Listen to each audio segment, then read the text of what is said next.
Abra a sua Bíblia no livro de Provérbios, capítulo 16, versículo 32. Mas vai aparecer aqui também.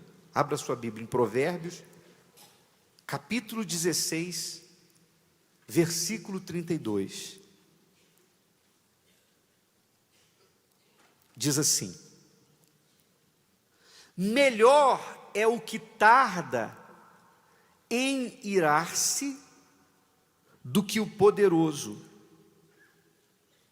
e o que controla o seu ânimo do que aquele que toma uma cidade.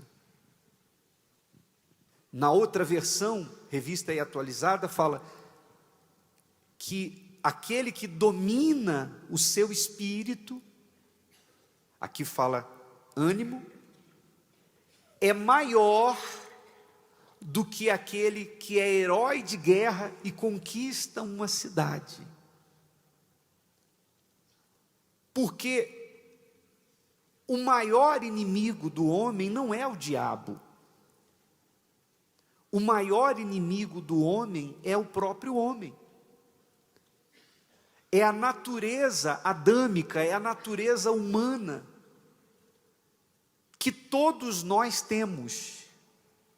Não há homem que seja, ou mulher, não importa, não há pessoa que seja tão santa que não tenha instintos, que não tenha manifestações da sua carne, da sua natureza. Isso não existe. Enquanto nós estivermos neste vaso de barro, enquanto nesse mundo vivermos, a nossa carne, ela vai manifestar o instinto, a natureza dela. E vai nos encaminhar para irmos contra a disciplina do reino de Deus. Isso qualquer pessoa vai viver até o seu último dia de vida. Existem desejos que você vai ter que são lícitos. E existem desejos que você vai ter que são ilícitos. Mas qual é o segredo para que você resista o ímpeto da sua carne e não erre? Por exemplo, eu estou falando de desejos lícitos. É natural que de repente você diga assim: poxa, eu estou com a vontade de comer assim uma picanha grelhada, com um arroz bem soltinho e uma farofa com ovos. Tem gente que já até lambeu os beiços aí. Qual o problema? Se tiver bala na agulha, compra picanha. Quanto é que está o quilo da picanha? Não sei. Mas não tem nenhum problema. A menos que você seja também, aí já entra na obra da carne, a menos que você coma até passar mal. Aí a Bíblia diz que você caiu no pecado, a pessoa cai no pecado da glutonaria. E todo glutão vai ter problemas com a saúde, sim ou não? Se a pessoa não tiver domínio, ela vai chegar uma hora da idade que ela vai começar a fazer os exames e o médico vai dizer que está tudo desregulado ali. Mas não havendo isso, não tem nenhum problema você comer a picanha, você dizer: eu estou com vontade de comer um bom bacalhau, sei lá, um bacalhau com azeite português, com uma feijoada, uma senhora feijoada, não tem nenhum problema. São desejos lícitos, são desejos da carne, porque isso não vai alimentar o seu espírito, mas são desejos da natureza humana, mas que não implicam em nada, porque são desejos lícitos. Mas a mesma carne, também, ela pode fazer você cobiçar uma mulher que não é a sua. Você cobiçar um homem que não é o seu. Você desejar uma vida sexual fora do casamento que é ilícita. A mesma carne vai levar você a se irar e guardar mágoa contra alguém que lhe fez o mal. Você vai ser tentado a odiar a não perdoar. Você vai ser tentado a fazer da mentira uma ferramenta para se safar de algum problema ou para alcançar algum objetivo. E nós poderíamos aqui listar uma série de outras coisas que vão se manifestar e que podem se manifestar, e qualquer pessoa está sujeita. Qualquer um de nós está sujeito a isso. Então, como fazer para não errar? Para não agir segundo a sua natureza? É aí que entra o Espírito Santo. Quando uma pessoa recebe o Espírito Santo, não significa dizer que essa pessoa não passe por tentações. Olha só o que diz a Bíblia aqui, no livro de Mateus, capítulo 26, versículo 41. Jesus orientou, Mateus 26, 41. Ele diz assim, ó: vigiai e orai, para que não entreis em tentação.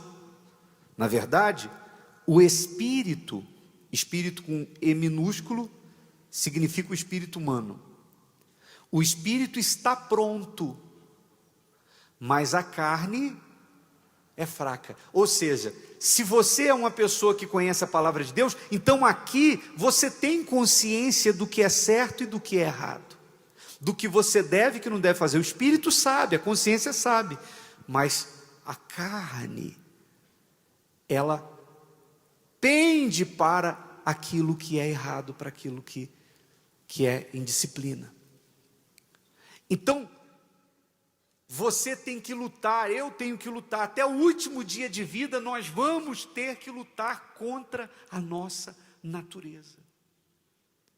Negar a nossa própria vontade para fazermos a vontade de Deus. E agora, falando de Abraão, por que Abraão foi considerado o pai da fé? Por que mesmo sem ter feito milagres, comparado a Moisés que abriu o mar, a Elias que fez fogo descer do céu, a Daniel que entrou na cova dos leões, a Sadraque, Mesaque e Abednego que entraram no fogo, mesmo não tendo na trajetória da sua história milagres assim, mas Abraão foi escolhido por Deus para ser o pai na fé de todos esses heróis, e nosso também, e de todos aqueles que são chamados através do Senhor Jesus. Abraão é o nosso exemplo, é a matriz do que Deus quer para o cristianismo. Abraão é o padrão. A Bíblia diz: olhai para Abraão. Mas por que ele foi considerado o pai da fé? Porque Abraão foi especialista em dizer não para si, para dizer sim para Deus.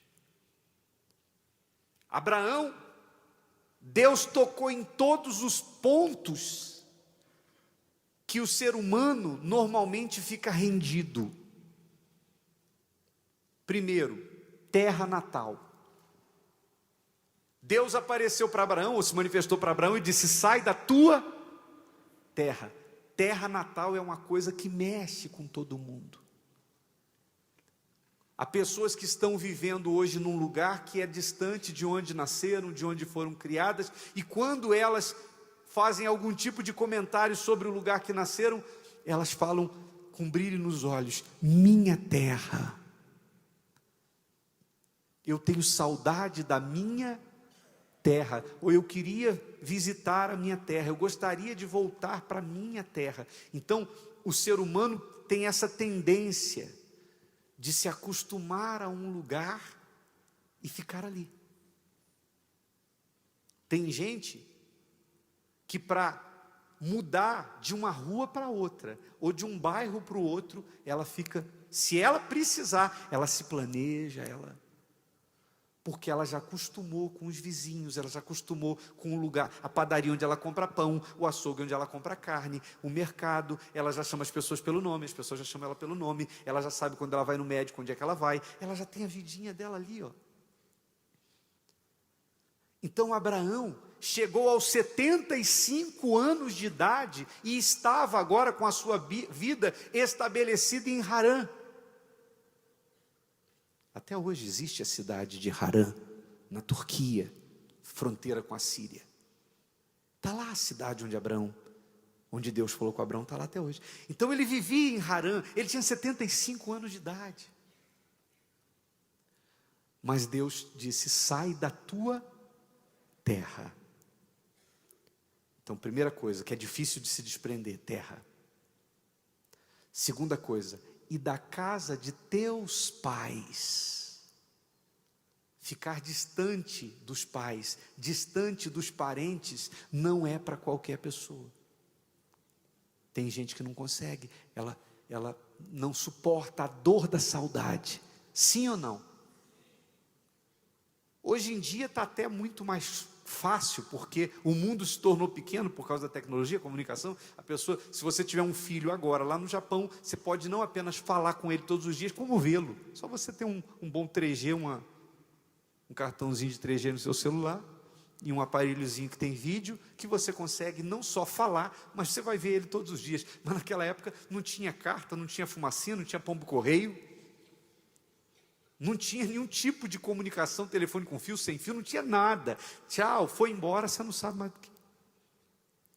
Quem está me entendendo faz assim. Então Deus tirou Abraão, provou o coração de Abraão. Então quando Abraão saiu, ele precisou negar a si mesmo.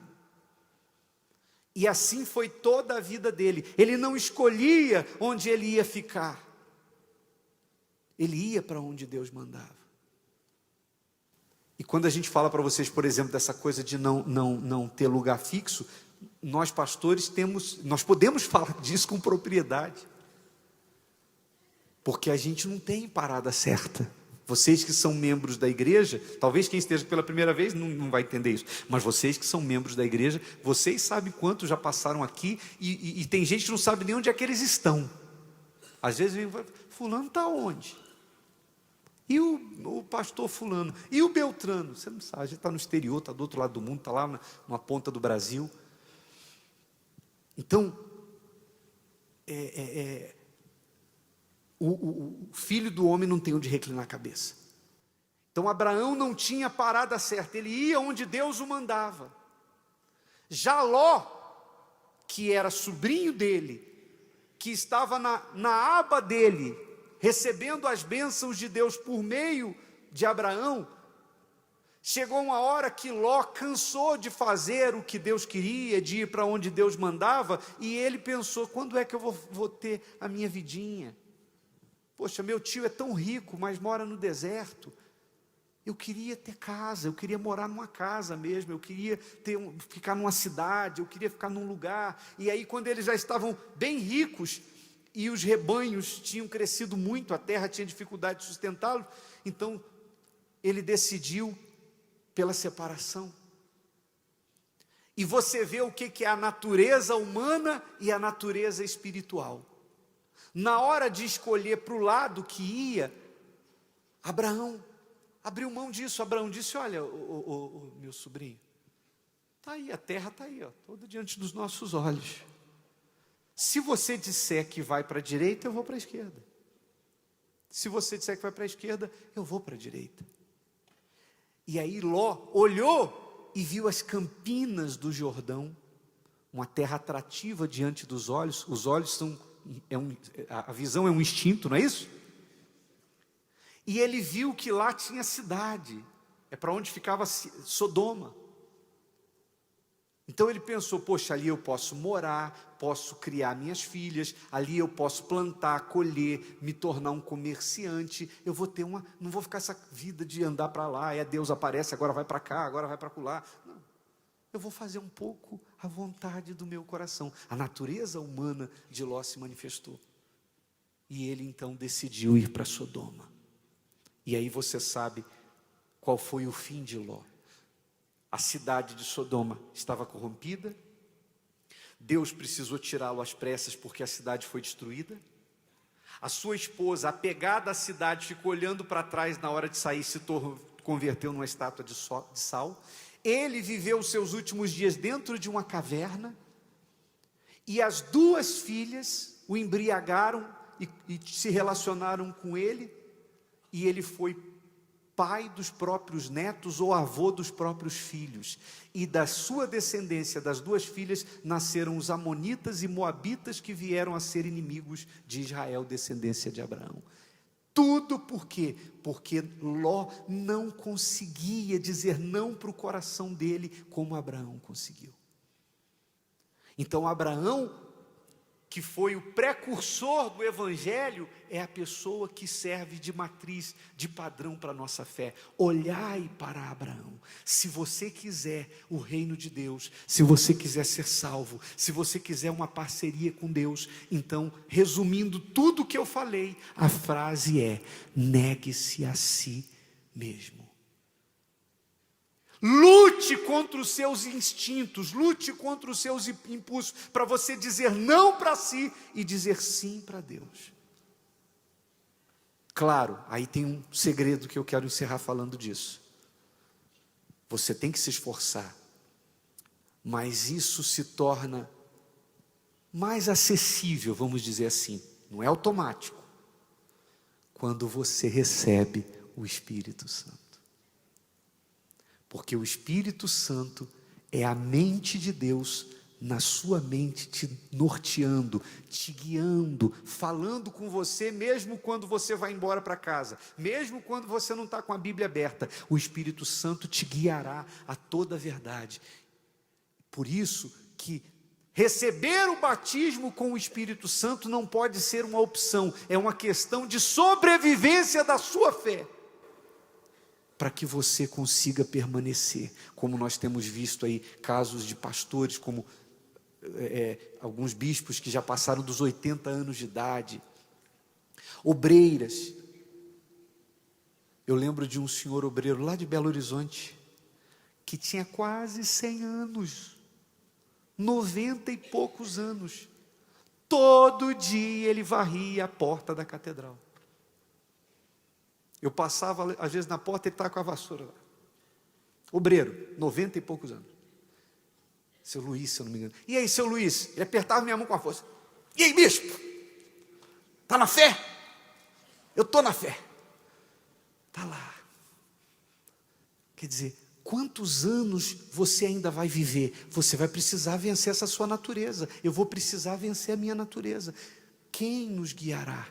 Pastor, bispo, você vai depender de homens? Só o Espírito Santo para te fazer permanecer. Então, ter o Espírito Santo é uma questão de sobrevivência. Se Deus falou com você através desta mensagem, compartilhe. Inscreva-se em nosso canal e não esqueça de ativar o sino para ser notificado das próximas postagens.